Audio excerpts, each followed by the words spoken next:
All right. So let's continue with this. So what upside down notes are is that they're actually no different than notes that aren't upside down. But you wouldn't know that unless someone told you. So let's write this out. Here's your treble clef.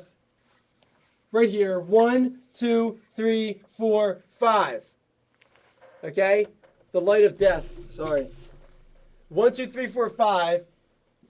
The way that upside down notes work, okay, is that you always want the notes to be as condensed in the clef as possible.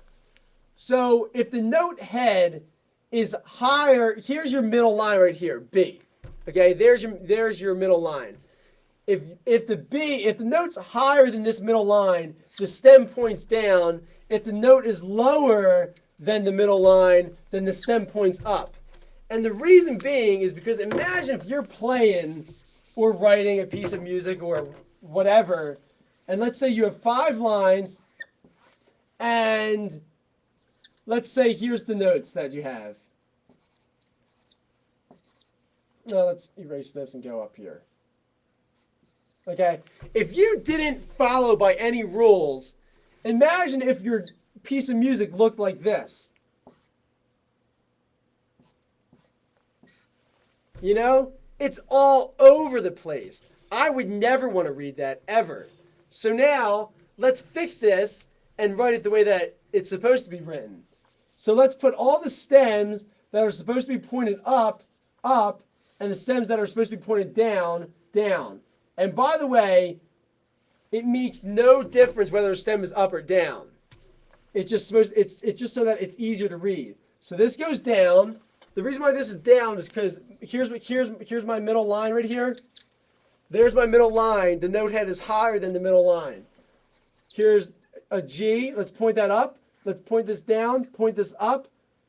This note right here, let's point that up. Now this B right here is in the middle of the staff. Does it point up or down? It doesn't matter. I usually point it down, but I'll point this one up for fun. Okay? So this, to me and to a lot of people, is actually a lot more legible. Let me move this up. Is actually a lot more legible than if you had it the other way. Okay?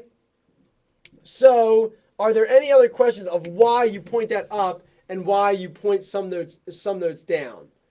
Okay?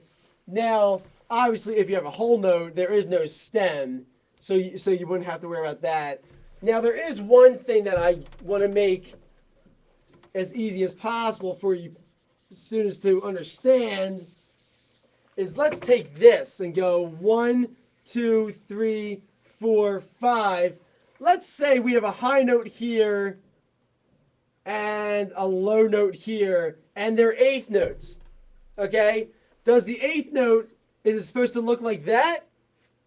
Or is it supposed to look like... Is it supposed to look like this?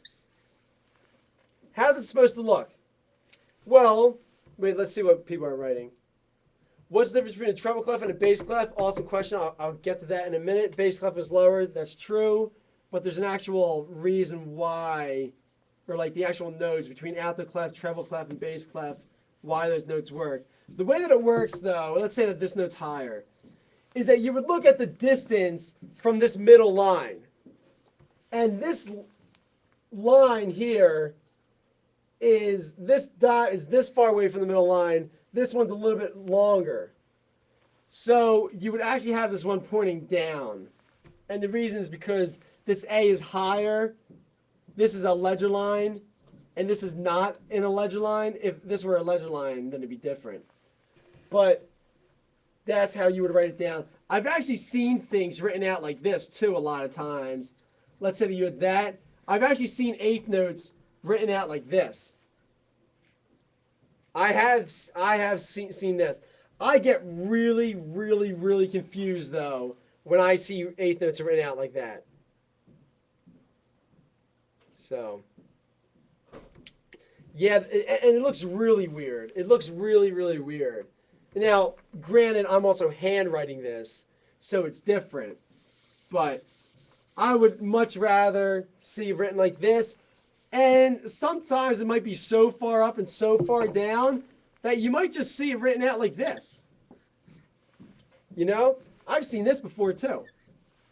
When the person who wrote the music just says, you know what? I'm not even going to worry about connecting it. I'm just going to make them two separate eighth notes. And that's the same as if you were to actually make them eighth notes like this. Okay? So are there any questions about that? If not, then I will stop. Is classical playing on guitar in standard tuning? It depends what song you're learning. Most songs, at least the ones that I've learned, are yes in standard tuning. The ones that I've learned. Okay, so I'm going to stop this. Stop recording.